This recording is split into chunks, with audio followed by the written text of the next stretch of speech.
He was only 5 years old. Not 10. Not 8. 5. At an age when most children are learning how to speak clearly, Shi Yan Ming was learning how to stay silent. This is the part of his story that most people never talk about. Not the fame, not the strength, not the mastery, but the reason he was sent to Shaolin. In the first place, Shi Yan Ming did not choose Shaolin. Shaolin chose him. And that choice changed everything. To understand why a child would be sent away from family, from comfort, from freedom, we must understand the world he was born into.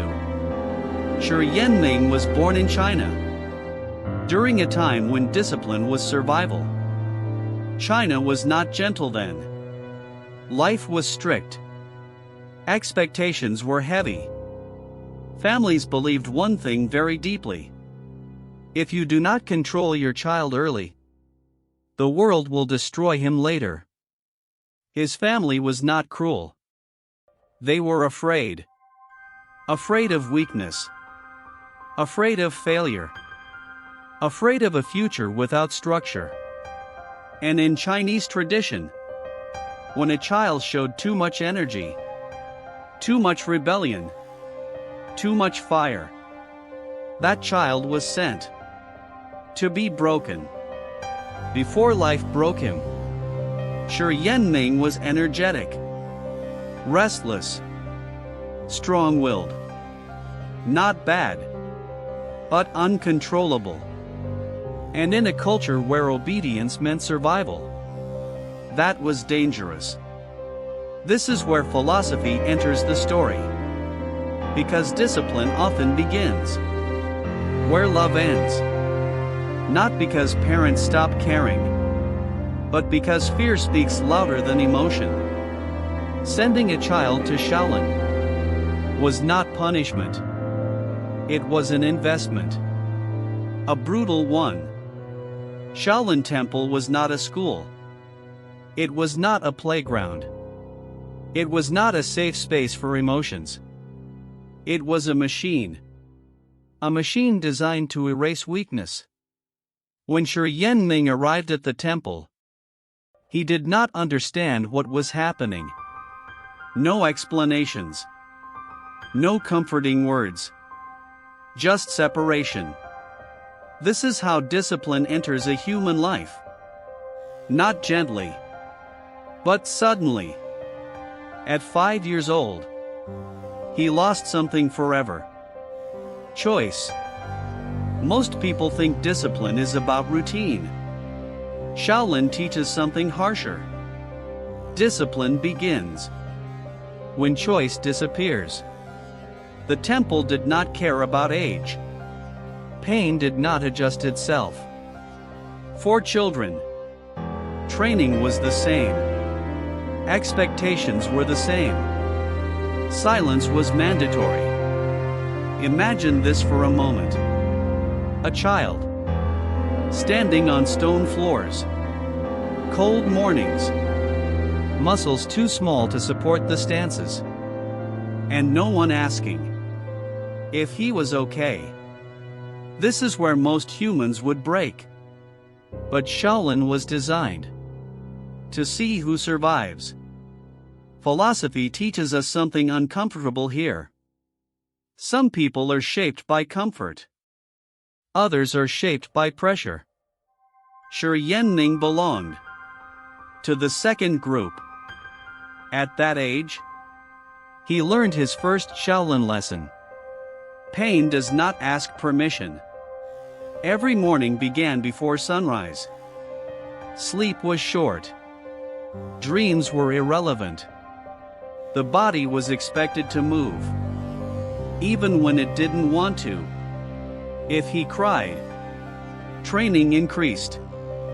If he resisted, discipline intensified. Not out of hatred, out of belief. Shaolin monks believed something simple. Emotion clouds discipline. So emotion was removed early. This is why many people misunderstand Shaolin. They see cruelty.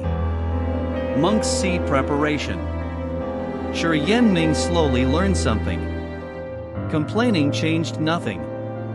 Begging changed nothing. Only endurance mattered. This lesson alone would later save his life. Children in Shaolin do not grow up like normal children.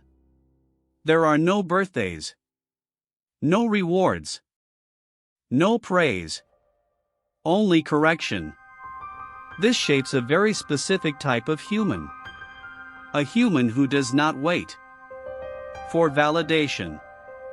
A human who does not depend on encouragement. This is where motivational philosophy fits. Most people fail, not because they are weak, but because they are addicted to comfort and approval.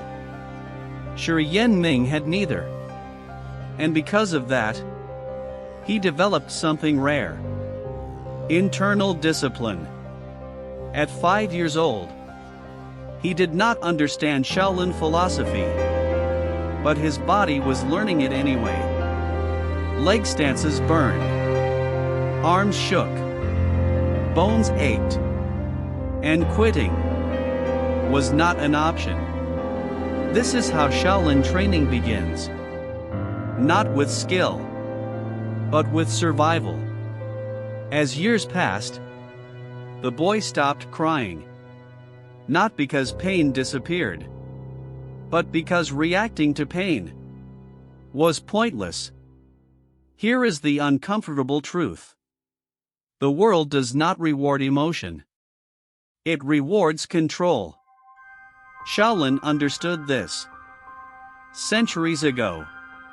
Shi Yan Ming's family believed they were giving him a future. They did not know what they were taking from him. Childhood ended early, but discipline began early too. This is why Shi Yan Ming survived what most never could, because his life was shaped before weakness had time to grow. But this decision came with consequences, deep ones. A child raised without choice eventually questions authority, and that question would come later. But first, Shaolin had to finish its work. Shi Yan Ming did not become strong because he was special. He became strong because escape was impossible. And this is the lesson modern people avoid. Freedom without discipline creates fragile humans. Discipline without freedom creates conflicted ones. Shi Yan Ming lived both sides. This is why his story matters. Not because it is inspiring, but because it is real. This was the beginning, the reason, the sacrifice, the moment his life stopped being normal. In the next chapter, we will uncover what Shaolin training did to him as a child, and what it took from him forever. Because this story does not get easier, it gets darker.